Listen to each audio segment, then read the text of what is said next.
Alléluia. Ce matin, nous allons lire le livre de Jean. Nous allons voir une histoire dans le livre de Jean. Jean 4, le verset 1 à 34. Mais comme je n'ai pas le temps, comme je n'ai plus beaucoup de temps, on ne va pas lire le verset 1 à 34. Je vais t'expliquer un peu l'histoire qui se trouve dans cette partie. Et nous allons ensemble apprendre quelque chose d'incroyable aujourd'hui. Et après ce que nous avons appris, nous allons faire une alliance avec Dieu. En Jean 4, versets 1 à 34, il s'agit du Seigneur Jésus-Christ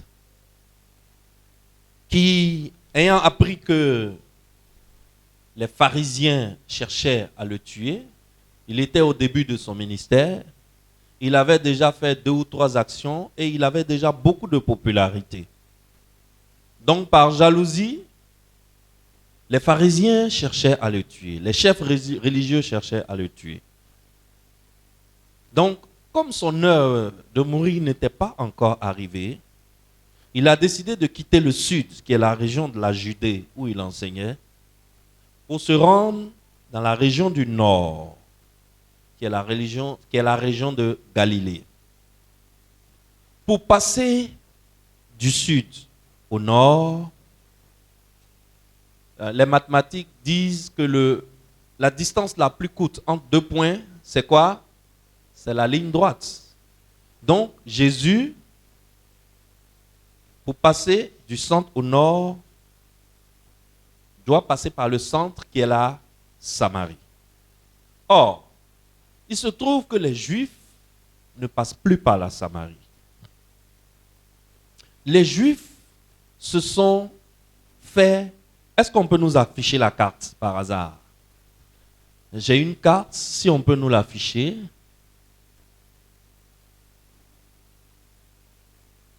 Non? D'accord? Dès que c'est prêt, vous me dites. Les Juifs se sont créés une autre route pour éviter de passer par la Samarie. Pourquoi les Juifs évitent de passer par la Samarie? Parce que les Juifs voient les Samaritains comme des gens infréquentables, des gens qu'on ne doit pas fréquenter. Vous voyez, ici nous sommes dans la région de Judée, là où Jésus se trouvait, à Jérusalem. Les pharisiens cherchaient à le tuer. Jésus devait aller au nord où vous voyez, c'est écrit Galilée. Tout le monde voit bien? Très bien. Il se trouve que les Juifs, qu'est-ce qu'ils ont fait? Pour passer de Jérusalem en Galilée, ils ont créé un autre chemin là, qui longe la mer morte qui est là. Et ils contournent la Samarie pour aller se retrouver en Galilée. Pourquoi? Parce qu'ils considéraient la Samarie et les Samaritains comme des gens maudits, qu'il ne faut pas fréquenter. Les Samaritains sont aussi des Juifs. Mais c'est des Juifs café au lait. Ça veut dire quoi? La loi de Dieu dit, un Juif ne doit pas se marier ou donner sa fille à mariage à un païen. Est considéré comme païen tout peuple qui n'est pas le peuple juif. Ça veut dire qu'en temps normal, là, toi et moi, on est quoi? On est païen. Donc, païen, ce n'est pas celui qui ne vient pas à l'église. Le païen, à la base, c'est celui qui n'est pas juif de naissance.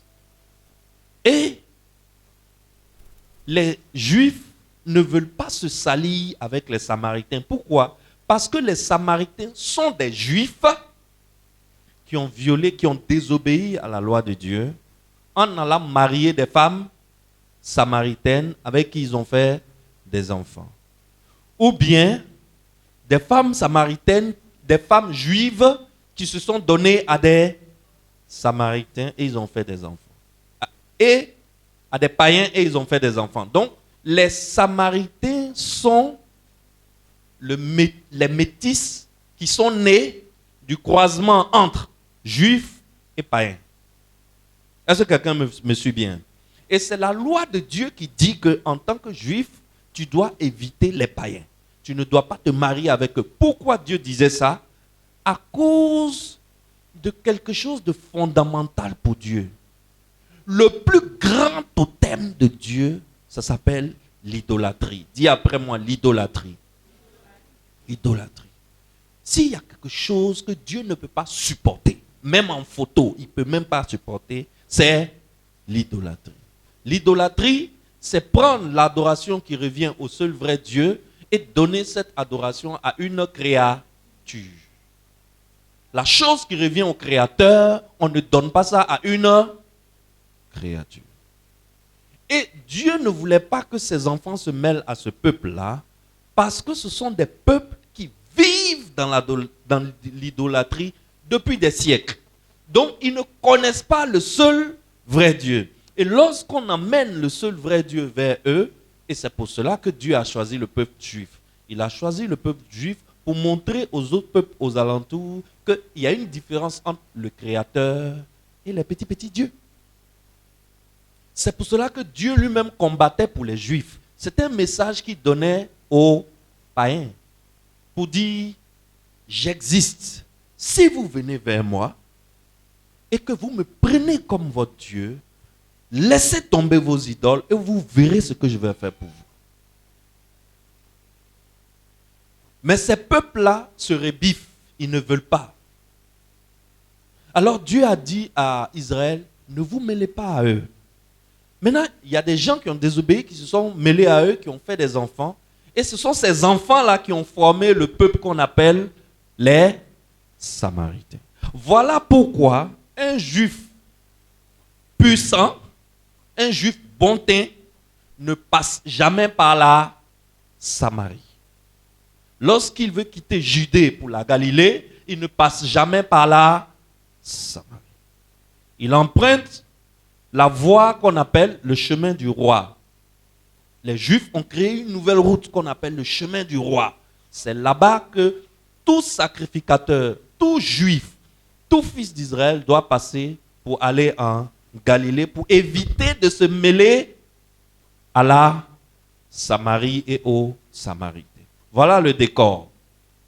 Maintenant, Jésus-Christ, Dieu parmi les hommes,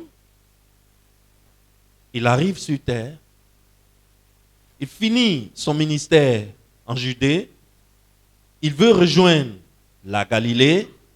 Donc, normalement, en tant que sacrificateur parmi les sacrificateurs, où est-ce que Jésus-Christ devait passer?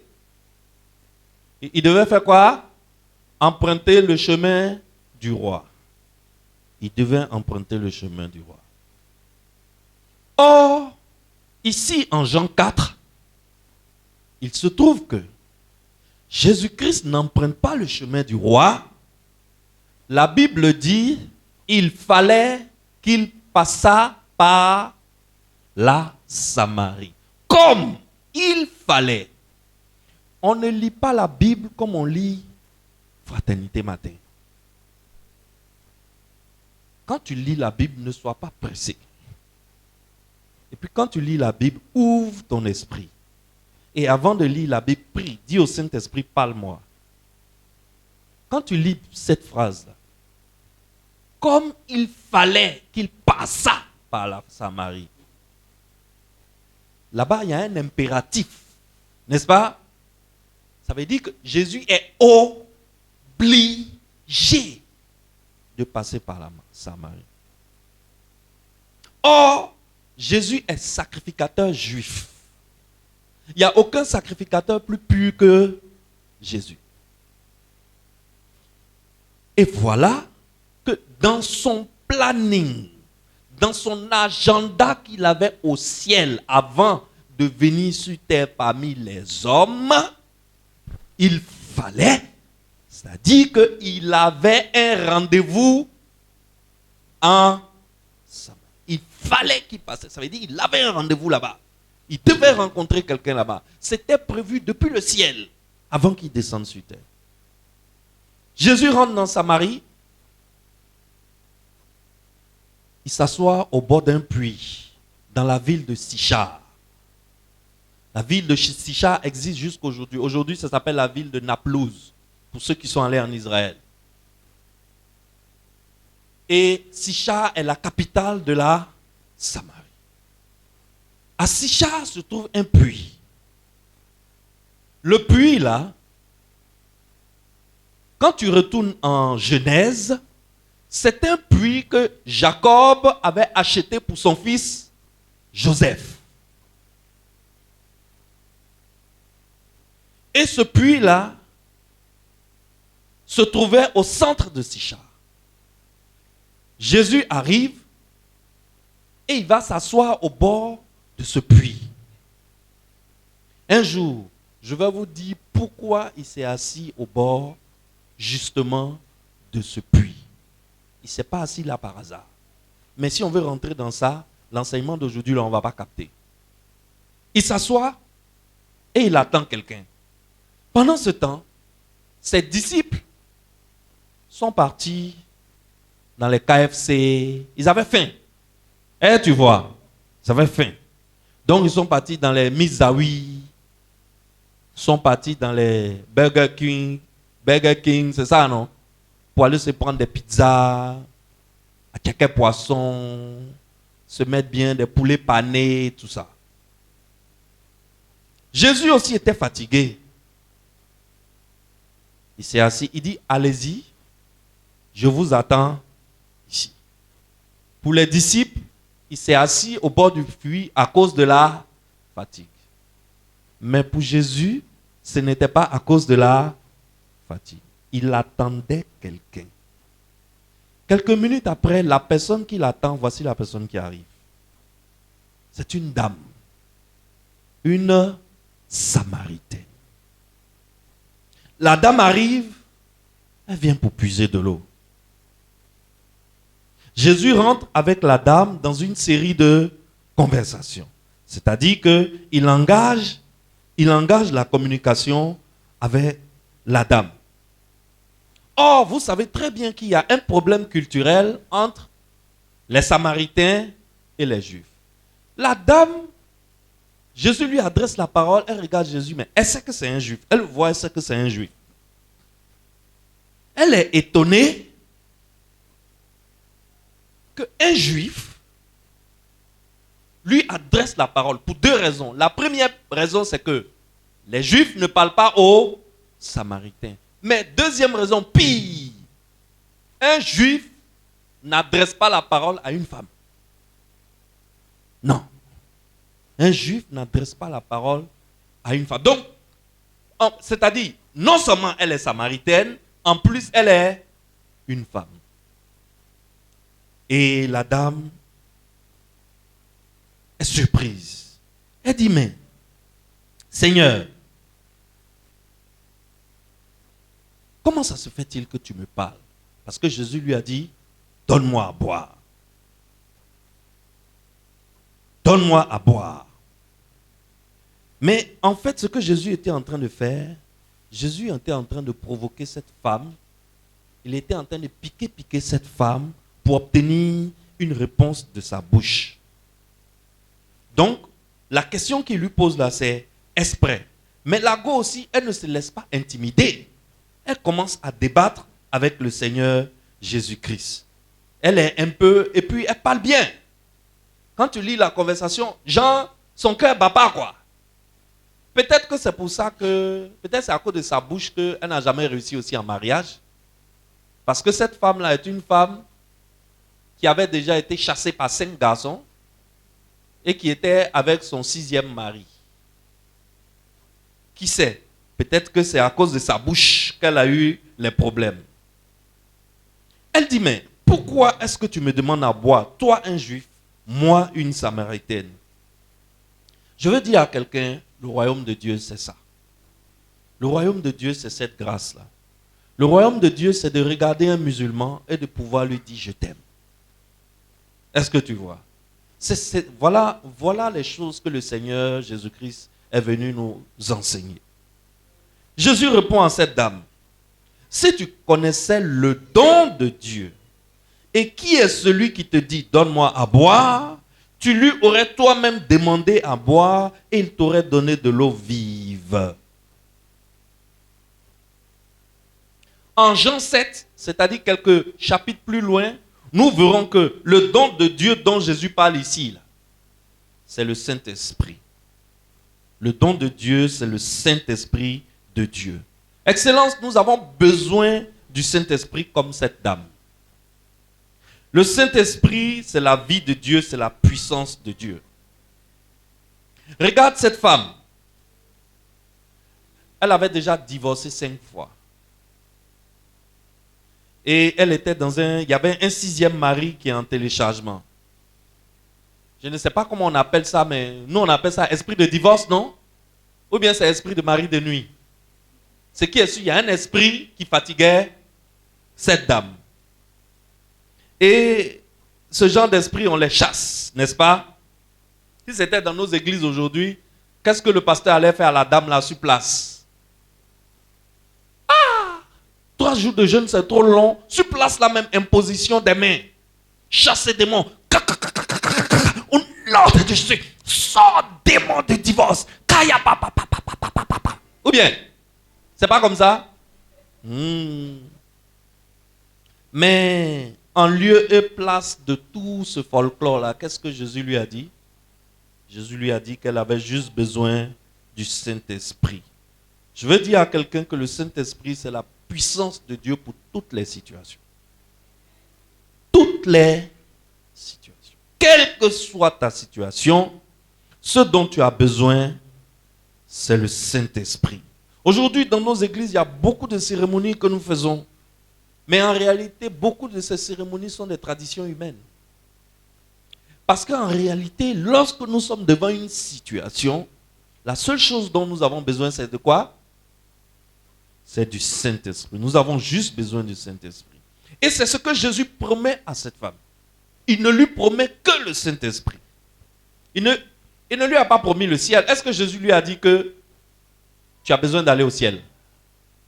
Non, il ne lui a pas promis le ciel. Cette femme, elle arrive au puits et elle a un problème. Son problème, c'est que elle divorce seulement. Elle a déjà divorcé 5 fois. Elle est avec le 6e homme. Elle rencontre le Seigneur. Elle ne sait pas que c'est le Seigneur. Le Seigneur lui dit, donne-moi à boire. Elle dit, mais comment toi, un juif, tu peux t'adresser à moi? Et Jésus lui dit, si tu savais qui était assis devant toi, tu aurais plutôt demandé à la personne de te donner à boire. Parce que l'eau que moi je peux te donner, c'est une eau qui ne tarit jamais. Quand tu la bois, elle devient une source d'eau vive en toi. Et la dame, elle répond. Elle dit, mais vous les Juifs, vous dites que c'est à Jérusalem qu'on doit adorer. Mais nous, les Samaritains, nous disons que c'est sur cette montagne que nous sommes actuellement qu'il faut adorer. C'est exactement ce que nous faisons aujourd'hui. Aujourd'hui, quand nous voyons un catholique, on lui dit, si tu veux aller au paradis, il faut te convertir. N'est-ce pas? Quand le catholique convaincu aussi nous voit et dit, vous les évangéliques, là, vous faites trop de bruit. Si vous voulez aller au paradis, venez, on va prier la Vierge Marie. N'est-ce pas? Et qu'est-ce que nous faisons? Nous faisons système religieux contre système religieux. Et chacun prêche dans sa paroisse. Chacun dit que c'est pour lui là qui est bon, que c'est son église là qui est bon, que l'église de l'autre est mal. Et c'est la même chose que la femme fait à Jésus. Jésus lui dit, si tu savais qui j'étais, tu allais me demander de l'eau. Sa réponse c'est que vous vous dites, on n'a qu'à aller adorer à Jérusalem. Nous, on adore sur cette montagne. On fait comment? Et là, Jésus va lui donner une réponse que nous avons tous besoin d'entendre. Jésus lui dit, si cette eau que tu veux boire, l'eau que tu veux boire, ça veut dire l'eau des religions. l'eau qui consiste à comparer son église à l'église de l'autre. À dire que mon église est mieux, toi ton église n'est pas bon, quitte dedans, etc. Et nous restons dans des débats houleux pendant des heures. Si c'est cette eau que tu veux boire, tu vas boire, boire et boire encore, tu ne seras jamais satisfaite. Tu ne seras jamais satisfait. Mais si tu bois de l'eau que moi je te donne, tu n'auras plus jamais soif. Et ça deviendra à l'intérieur de toi une source d'eau vive. La dame dit, donne-moi donc cette eau. Elle dit, Seigneur, j'ai besoin de cette eau. Il faut me la donner. Au lieu de lui donner de l'eau, Jésus continue la provocation. Il dit, va, appelle ton mari et reviens. Elle lui répond, mais je n'ai pas de mari. Jésus lui dit, c'est vrai, tu n'as pas de mari. Parce que tu as déjà eu 5 maris. Et celui avec qui tu es maintenant n'est même pas encore ton mari. Excellence, voici une femme incroyable. On dirait, c'est quelqu'un qui a une vie difficile. C'est une femme difficile, peut-être, n'est-ce pas? Parce que pour avoir subi 5 divorces, c'est qu'elle aussi, sa bouche là, bon, elle doit avoir un caractère un peu invivable. Invivable. Elle avait déjà eu 5 divorces. Et ça veut dire qu'il y a 5 hommes qui ont décidé qu'elle n'était pas une bonne femme. Vrai ou faux? 1, 2, 3, 4, 5 hommes qui ont décidé que ce n'est pas une bonne femme. Est-ce que vous pouvez imaginer le sentiment de honte et le sentiment de rejet que ressent cette femme dans la société? Et Jésus vient ce jour-là pour lui ôter la honte. Il vient ce jour-là pour effacer ses péchés avant de lui donner le Saint-Esprit. Certains d'entre nous, nous sommes ici, nous sommes comme cette femme au puits. On a des choses dans notre vie dont nous avons honte. On a des choses dont on n'est pas fier.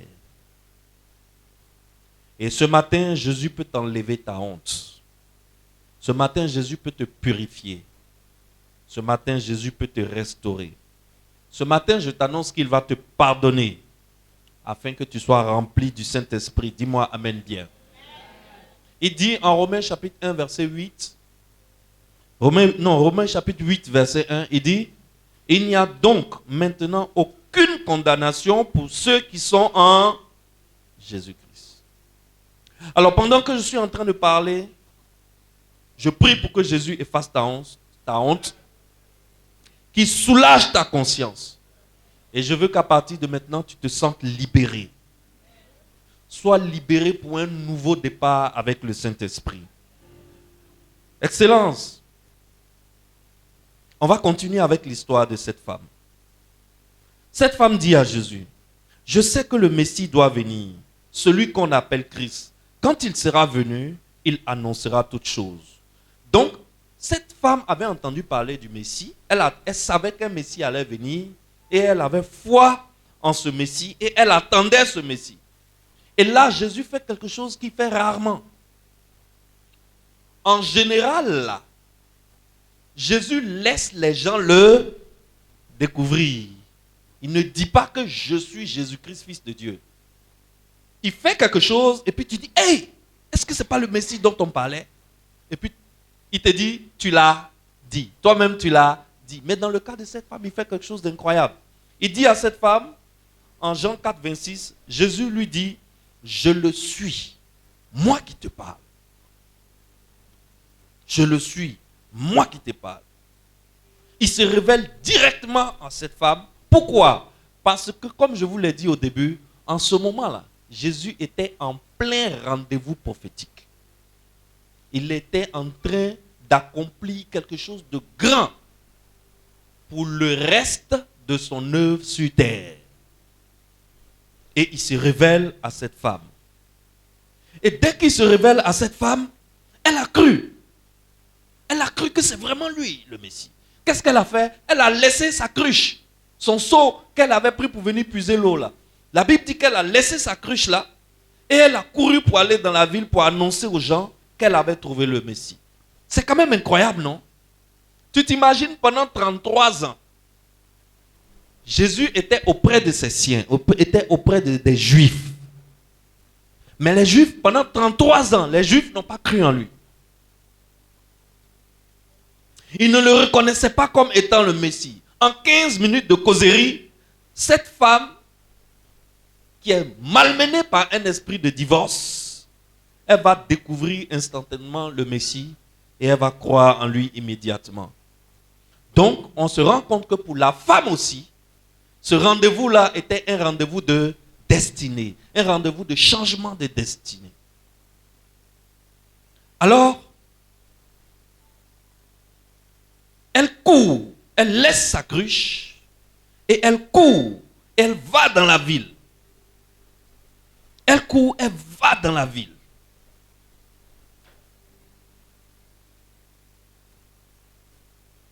C'est incroyable. En Côte d'Ivoire, c'est comme si on disait c'est le jour de son jour. Ou bien, c'est ça, c'est ce qu'on dit, non? C'est le jour de son jour. Elle laisse sa cruche.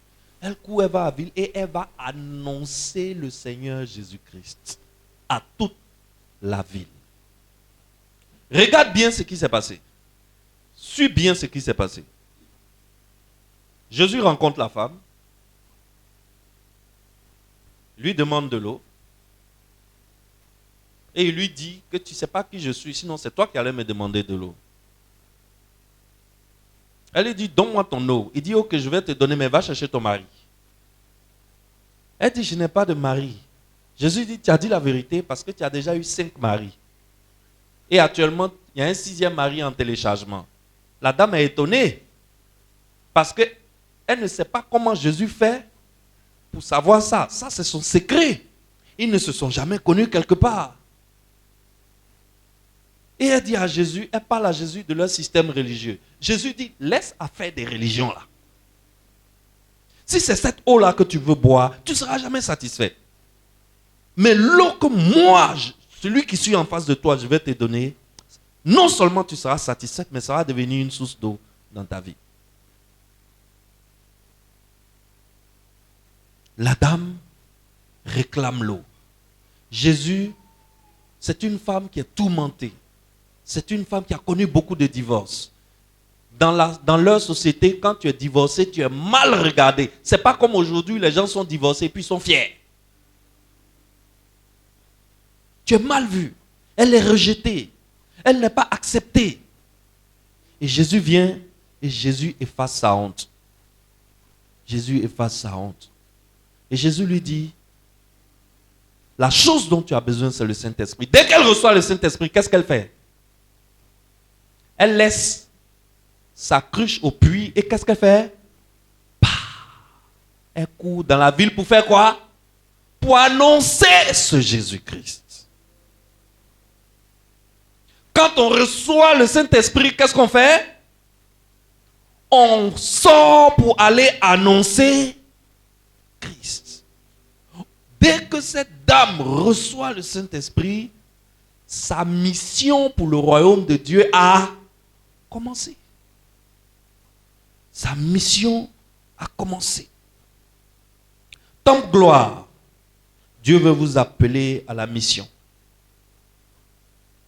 Dieu veut vous appeler à la mission.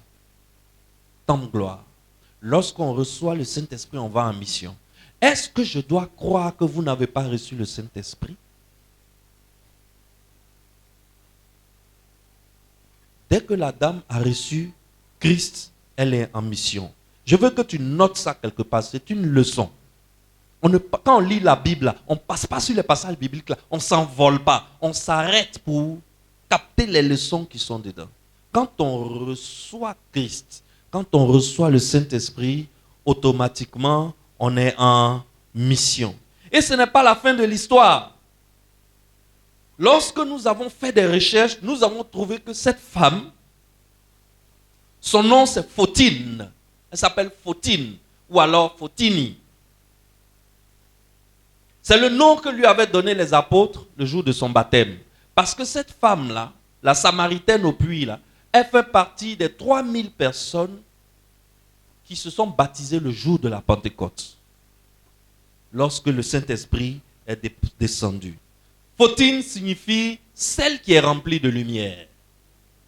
La personne qui est remplie de lumière. Et c'est une femme. Malgré qu'elle soit une femme, Dieu l'a choisie pour devenir missionnaire. L'histoire nous a montré que cette dame, elle est devenue l'une des plus grandes évangélistes qui a apporté Christ en Afrique du Nord.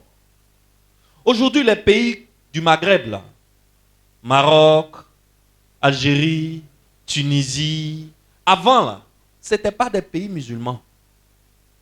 C'était des pays chrétiens. Et leur grande capitale, c'était Carthagène. Oui, Carthage. C'est pas Carthagène, c'est en Colombie. Leur grande capitale, c'était Carthage, qui était un grand centre chrétien. À partir de Carthage, partaient des missions d'évangélisation pour tout le reste de cette zone. C'est grâce à la femme au puits, la Samaritaine. Quand elle a reçu Christ, elle est partie en mission. Elle avait 5 sœurs. Elle a gagné ses 5 sœurs à Christ. Elle avait 2 fils. Ces 2 fils sont devenus des chrétiens. Ils étaient officiers dans l'armée romaine. Et cette dame, la dame au puits, est devenue une évangéliste très puissante. C'est pour cela qu'aujourd'hui, moi, je n'ai aucun problème avec le ministère des femmes. Quand je finis de lire cette partie de la Bible, je ne vois pas pourquoi une femme ne peut pas faire le ministère de Dieu. En plus, regarde le genre de femme que Dieu a choisi pour devenir missionnaire. Une Djebel.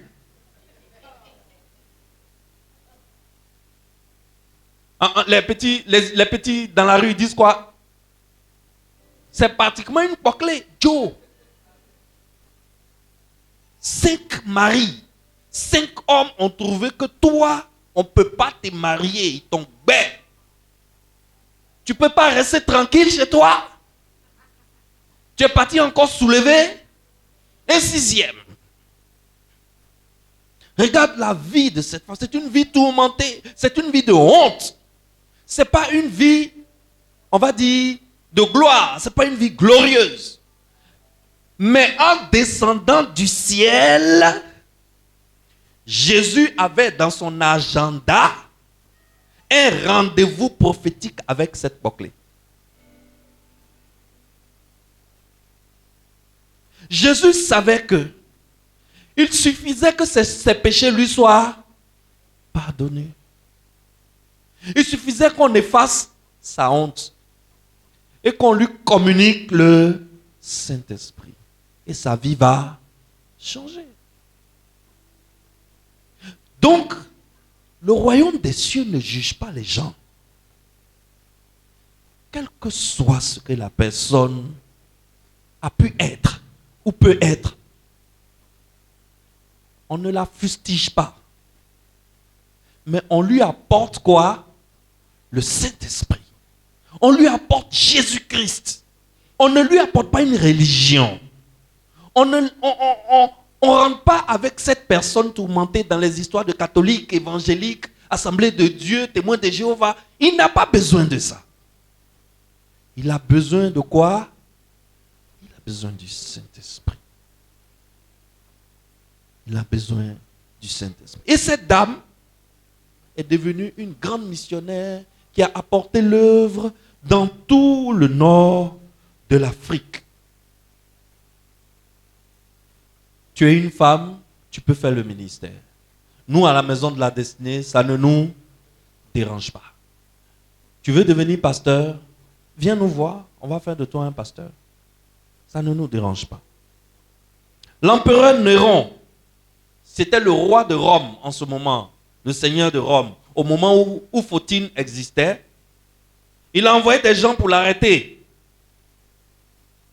Et quand Photine a entendu qu'on envoie quelqu'un pour l'arrêter, elle-même, elle a pris un de ses fils qui est officier romain, ils ont dévancé, ils sont allés chez l'empereur, chez lui.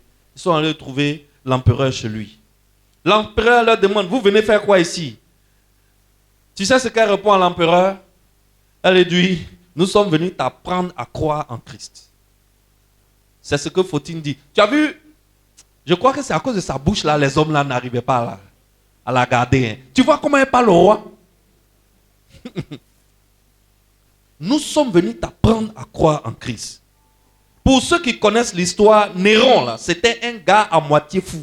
Lui, il tuait pour un oui ou pour un non.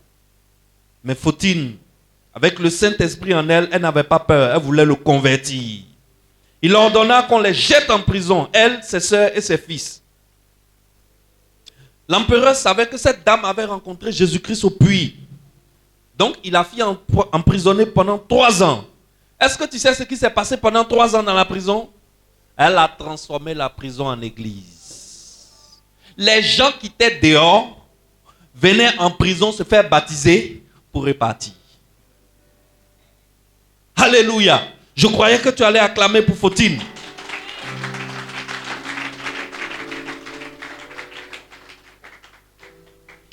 L'empereur, il savait tout ça, mais qu'est-ce que l'empereur pouvait faire contre la puissance du Saint-Esprit? Rien. Un jour, ce qui va péter pour l'empereur, le dernier kata qui va tuer l'empereur, et l'empereur va décider de tuer cette femme, c'est qu'il apprend que lui-même, sa propre fille, a été convertie à Christ par Fautine. Néron. Là, il a pété un plomb. Il a convoqué la femme au puits. Il lui a dit, je te laisse le choix. Adore-moi et renonce à ce Jésus, sinon je vais tuer tes sœurs. Vous savez ce que la femme a fait? Elle a craché sur le visage de Néron. Elle a craché sur le visage de l'empereur et lui a dit, je ne vais jamais renoncer à mon Jésus et je ne vais jamais t'adorer. Néron a fait tuer ses 5 sœurs. Fautine est devenue populaire, célèbre, parce que l'empereur voulait qu'elle renie Jésus. Elle n'a jamais cédé. Aujourd'hui, dans l'histoire de Rome, toute la Rome retient que ça a été la seule femme, la seule personne capable de tenir tête au roi fou, Néron, à cause de sa foi en Jésus-Christ. En l'an 66 après Jésus, il a ordonné la mort de cette missionnaire, de cette dame. On l'a jetée dans un puits desséché. Et la femme au puits, la Samaritaine, qui a eu 5 maris et qui vivait dans le péché, avec un 6e homme, elle est rentrée en gloire auprès de Dieu en tant que grande missionnaire et martyre pour le Seigneur Jésus-Christ. Je croyais que tu allais applaudir pour cette dame.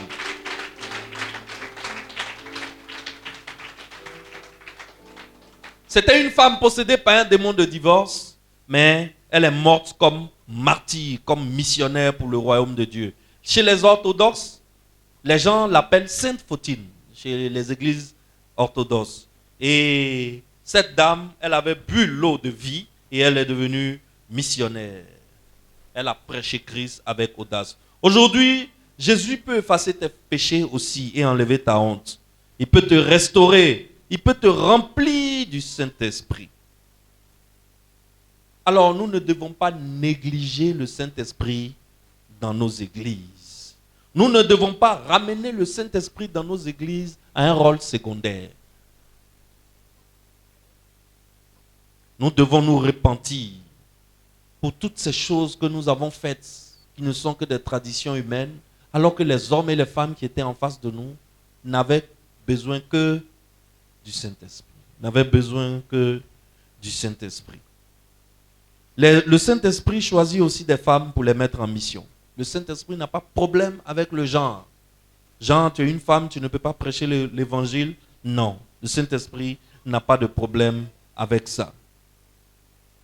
Alors, nous allons laisser tomber toutes sortes de discriminations dans nos églises. Hommes et femmes, nous pouvons tous recevoir le Saint-Esprit et aller en mission pour le projet éternel de Dieu. Quel est le kairos de notre temps? Qu'est-ce que Dieu est en train de faire actuellement? Dieu est en train de faire son projet éternel. Quel est le projet éternel de Dieu? C'est de prendre des hommes et des femmes à la base pécheurs comme Fautine, de leur donner le Saint-Esprit et de les envoyer en mission pour aller recruter des fils et des filles qui vont devenir co-héritiers de Christ. Voilà la mission de Dieu.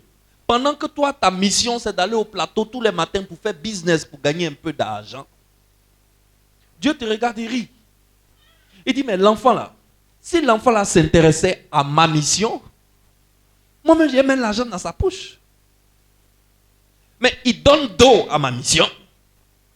Et puis il s'en va transpirer pour casser cailloux au plateau. À la fin du mois, on lui donne 300 000. Avant même qu'il ne reçoive les 300 000, là, il y a 290 000 qui sont déjà partis. On le paye, il s'en prend son salaire. Au lieu de rire, il pleure. Mais moi-même, j'ai du travail. Il y a du travail dans mon royaume. Les enfants là ont quel problème? Venez, allez faire mon travail. Dieu a un projet. Dieu a un plan. Le plan de Dieu, c'est de recruter des co-héritiers de Christ. Des gens qui vont avoir le même héritage que le Fils originel de Dieu qui s'appelle Jésus-Christ. Des gens que Dieu va prendre, des gens à la vie compliquée, des braqueurs, des adultériens, des débauchés, des gens qui couchent avec 5 femmes par jour, tous les jours, des gens qui couchent avec des petites filles qui ne sont même pas encore arrivées, des gens, garçons couchent avec garçons. Tout cela, Jésus dit, viens, je vais laver ta honte. Je vais effacer ton péché et je vais te remplir du Saint-Esprit. Quand tu reçois le Saint-Esprit, va en mission pour moi. Je ne suis pas en train de te dire, laisse tomber ton travail que tu fais pour manger. Je suis en train de dire, il ne faut pas que ton travail que tu fais pour manger soit la seule occupation de ta vie. C'est une erreur. C'est pour cela qu'on ne s'en sort pas. Je ne suis pas en train de dire que tous les milliardaires font le travail de Dieu.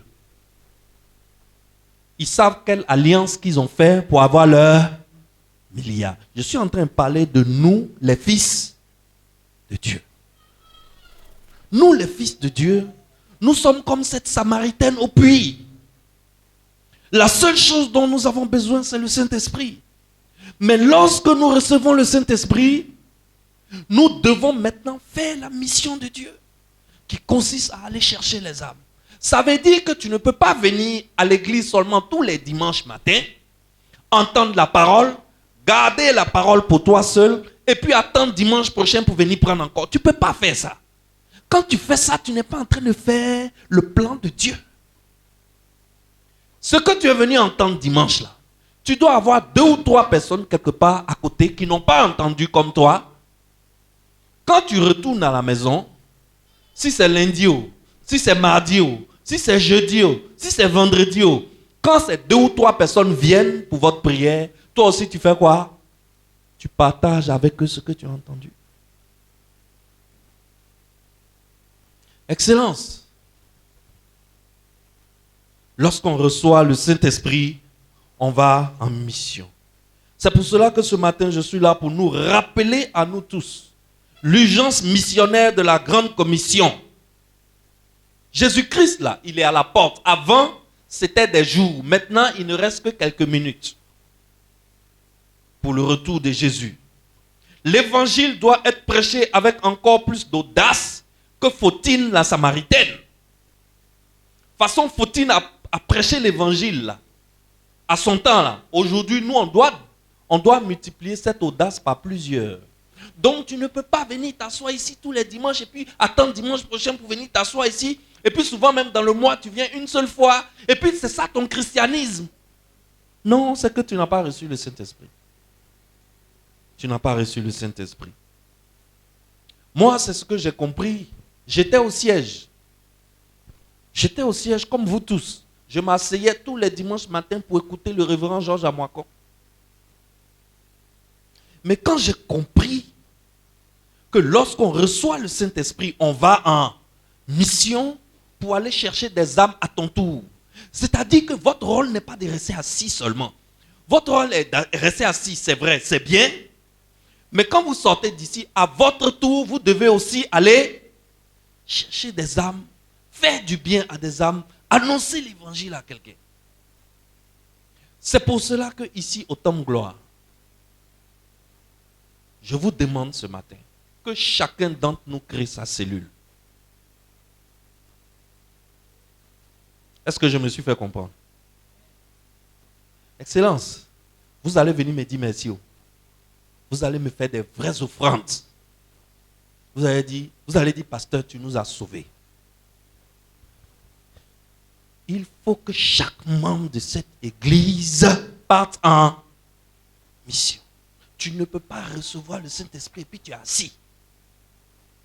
Et tout ce que toi tu fais, c'est écouter, écouter, écouter, écouter, écouter. Mais tu ne fais rien derrière. Quand Fautine a reçu, elle est partie. La femme samaritaine. C'est à partir de la femme samaritaine qu'a commencé l'œuvre qui a abouti à ta conversion et à ma conversion. C'était ça le rendez-vous de Dieu avec les hommes. Dieu avait rendez-vous avec l'humanité tout entière à travers la femme samaritaine. C'est un rendez-vous prophétique. Aujourd'hui, Dieu a rendez-vous avec des hommes et des femmes à travers toi. Ces hommes et ces femmes-là existent, ils sont en toi. Mais tant que tu ne sors pas pour aller les chercher, ils ne viendront pas à Christ. Pour recevoir à leur tour le Saint-Esprit, pour recevoir à leur tour l'absolution de leurs péchés, pour recevoir à leur tour qu'on efface leur honte, afin de partir à leur tour en mission. Voilà comment fonctionne le royaume de Dieu. C'est pour cela, quand j'ai compris ça, un matin, le révérend Georges Amoakon ne m'a pas vu à l'église dimanche. Deuxième dimanche, il ne m'a pas vu. Troisième dimanche, il a demandé à ma femme, mais Jules est où même? Entre-temps, depuis 5 ou 6 mois, j'avais commencé une évangélisation dans Benjerville, dans la zone autour de Bonprix. C'est dans cette évangélisation que j'ai rencontré ce merveilleux monsieur, Papa Niaoré. On passait devant sa cour. Il y avait un de nos gars avec qui on évangélisait qui dit, rentrons, voici des jeunes qui sont assis, allons leur parler. Il s'appelle Esso. Et Esso est rentré, il a parlé avec les enfants de Papa Niaoré. Les enfants disent, papa même est là. Esso m'a appelé, Bishop, viens, on va voir le papa de cette maison. Voilà comment on a rencontré ce monsieur. Et à la suite de ça, ce grand monsieur nous a donné sa cour. On a massacré son gazon pendant 1 an. Tuer tout son gazon. Papa, ce gazon-là même a poussé encore. Je ne suis pas sûr que ça peut pousser. On a massacré son gazon pendant 1 an. Il nous a donné sa cour. On n'a payé aucun loyer, aucune électricité. On annonçait l'évangile dans sa cour. On a fait de sa maison une porte du ciel. Pourquoi? Parce que quand j'ai reçu l'Esprit, je suis parti en mission. Mon départ en mission avec Jacques, qui était en ce moment celui à qui je faisais le 101. Aujourd'hui, c'est votre pasteur. On est parti, on est venu en mission, ça a donné ce que vous voyez ici aujourd'hui. Et ce n'est pas tous les membres du Temple Gloire qui sont là. Si tous les membres du Temple Gloire veulent être au culte le même jour, on doit ouvrir les portes. On n'aura pas assez de place. Parce qu'une personne est partie en mission. Imaginez si vous tous vous allez en mission. Imaginez comment les anges vont faire quoi? Applaudir au ciel. Ils vont dire, enfin, une église a compris. Alors, Excellence, j'ai besoin de mes 7 chefs de famille. Je veux voir mes 7 chefs de famille. Eux, je ne leur laisse même pas le choix. Mes 7 chefs de famille, je ne leur laisse même pas le choix. Je veux voir leur cellule naître d'ici 1 mois. Et c'est ici qu'on va faire encore le bilan devant tout le monde. Où sont mes 7 chefs de famille? Je ne vois que combien? Ah, il reste Maman Conan. Dites à quelqu'un, maman, ma femme, remplace un peu Maman Conan. Dis-lui de venir. On va faire la prière et puis elle va repartir. Voilà. Nous allons ce matin recevoir à nouveau le Saint-Esprit. Et on va voir qui a reçu et qui n'a pas reçu. Celui qui n'a pas reçu là, il ne va pas faire quoi? Il ne va pas faire quoi? Il ne va pas aller en mission. La seule chose que je vous demande, que chacun ait sa propre cellule. Votre cellule là, je ne demande pas beaucoup de personnes. Cherche 2 personnes. 2. Ou bien 3. Quelque part autour de toi. Rassemble-les une fois par semaine et prie pour eux. Je ne dis pas va faire 101. Non. Parce que beaucoup d'entre vous, vous allez me dire, moi-même je n'ai pas encore fini 101. Je ne te dis pas va faire 101. J'ai dit, cherche 2, 3 personnes dans ton quartier. Rassemble-les une fois par semaine. Et fais quoi pour eux? Prie pour eux. Ce que tu as appris dimanche là, quand tu viens au culte dimanche, prends des notes. Arrivé là-bas, toi aussi tu leur dis ça. Maintenant, j'ai besoin de 3 autres personnes qui sont dans le peuple, qui sentent que Dieu vient de leur parler. Pour avoir à leur tour leur cellule. Parce que là, j'ai mes 7 chefs de famille. Je veux 3 personnes à qui Dieu parle. Qui décident de créer sa cellule. Ça veut dire quoi? C'est simple. Tu causes avec des gens dans le quartier. Tu leur parles de Jésus, tu leur dis qu'on prie chez moi. Tous les vendredis soirs, on prie chez moi. Tanti, tous les vendredis soirs, on prie chez moi. Tonton, tous les vendredis soirs, on prie chez moi. Quand les gens viennent là, tu n'es pas obligé de faire 1 heure de temps si tu n'as rien à dire. Si c'est 30 minutes, pendant 30 minutes, dis-leur, tenez-vous la main. Ils se tiennent la main et tu parles au nom de Jésus. Au nom de Jésus. Tu guéris leur maladie. Tu leur dis, s'il y a des malades parmi vous, vous êtes guéris. Si vous avez un blocage, vous êtes débloqués au nom de Jésus. Pendant que tu parles là, ce n'est pas toi qui fais. La plupart d'entre vous, vous avez peur parce que vous croyez que vous n'avez pas l'onction pour le faire. On n'a pas besoin d'onction. Il faut déclarer au nom de Jésus. Et toi-même, tu seras surpris par les miracles. J'ai besoin de 3 personnes. 3 personnes et puis nous allons faire la prière. Amen. Amen. Je vais faire une alliance avec 10 personnes ce matin.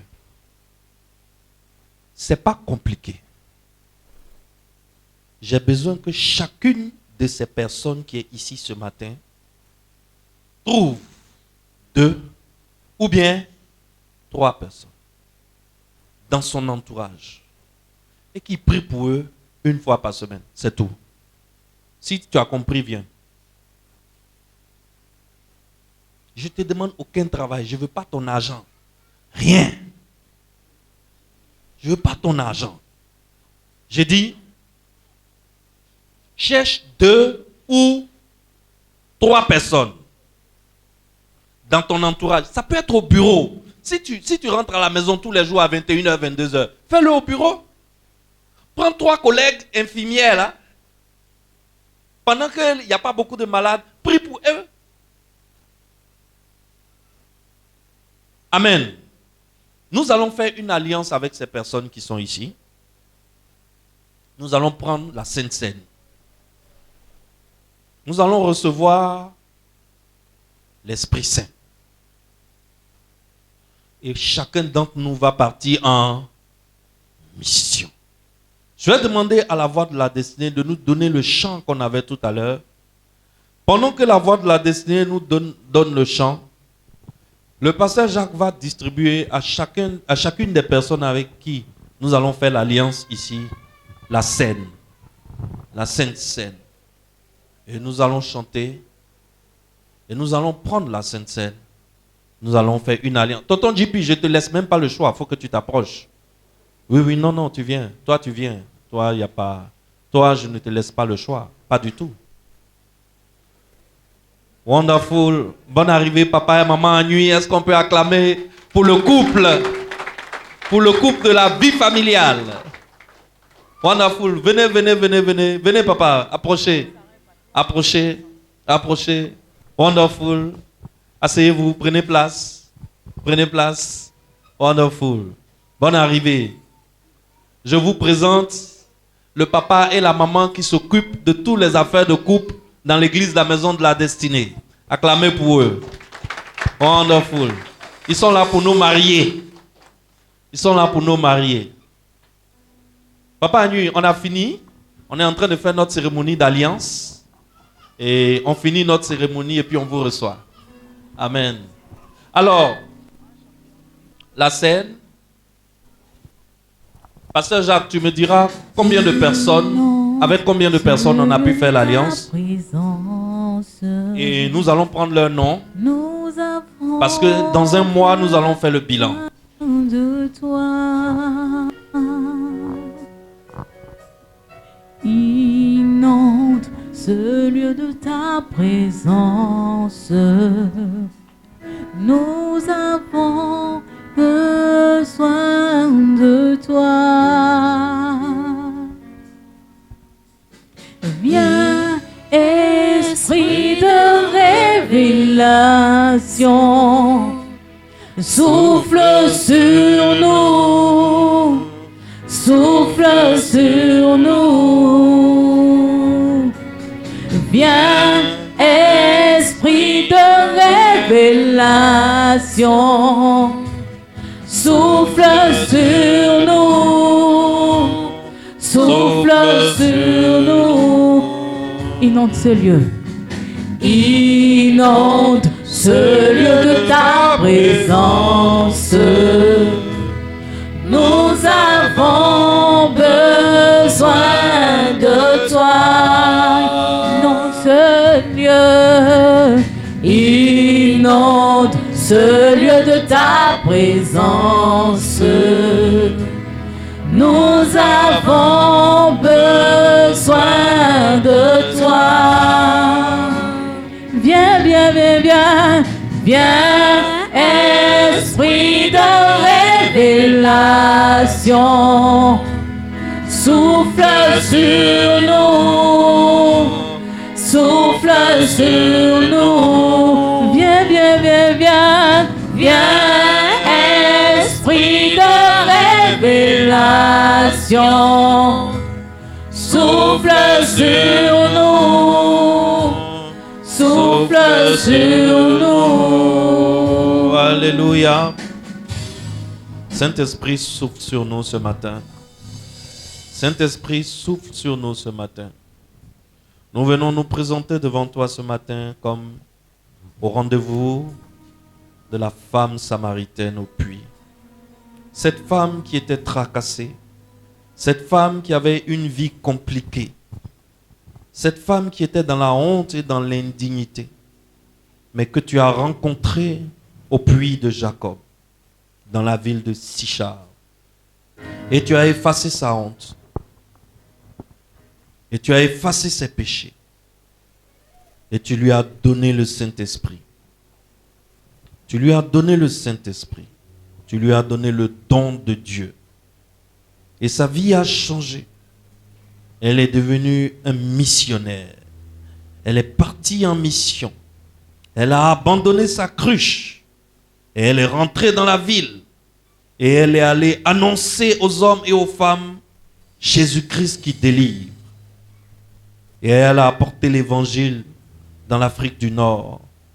Et elle a annoncé l'évangile à Rome, à Néron, à la fille de Néron. Père, ce matin nous venons demander le même esprit. Que le Saint-Esprit prenne contrôle de nos vies. Que le Saint-Esprit souffle sur ces hommes et ces femmes présents sur l'autel devant toi ce matin. Que le Saint-Esprit souffle sur un homme et une femme qui ne s'est pas levé, mais qui a pris la résolution dans son cœur d'aller à son tour en mission. Seigneur, c'est une mission très simple. Nous voulons chercher 2 ou 3 personnes dans notre entourage immédiat et prier avec ces 2 ou 3 personnes une fois par semaine. Père, rends-nous capables de le faire. Que ton Saint-Esprit s'assujettisse de nos cœurs et que nous soyons capables de faire. Dans le nom puissant de Jésus, nous croyons que nous avons reçu ce Saint-Esprit ce matin. Amen. Mangeons la scène.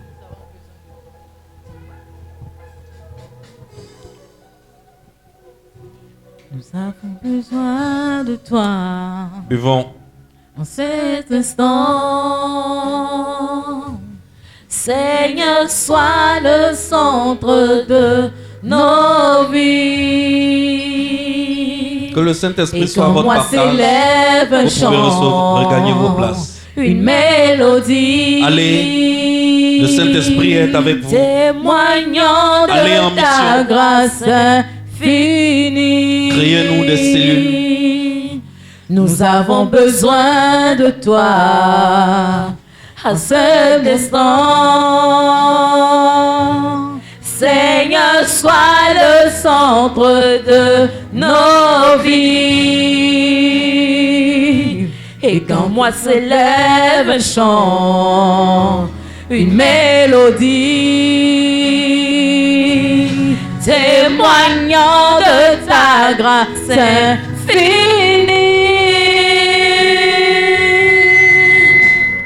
Viens, esprit de révélation, souffle sur nous, souffle sur nous. Viens, viens, viens, viens, viens, esprit de révélation, souffle sur nous, souffle sur nous. Alléluia. Merci à la voix de la destinée. Alléluia. Acclamez le Seigneur. Acclamons le Seigneur, Saint-Esprit. Alléluia. Oh yes. Bienvenue au Seigneur Saint-Esprit au temple gloire de Bingerville. Sois le bienvenu Saint-Esprit au temple gloire de Bingerville. Fais du bien à un homme. Fais du bien à une femme. Déleste quelqu'un ici de son fardeau. Décharge quelqu'un ici de son poids, de sa honte. Décharge quelqu'un ici du poids du péché. Et viens prendre possession de nous. Et envoie-nous en mission comme la femme samaritaine. Seigneur, le livre de Jean 4, le chapitre de Jean 4 est une bénédiction incroyable pour nous, chrétiens. Et ce matin, nous venons taper dans la bénédiction de ces écritures, de ces saintes écritures. Que ton Saint-Esprit nous envoie en mission, dans le nom puissant de Jésus. Amen. Amen. Acclamez pour le Saint-Esprit.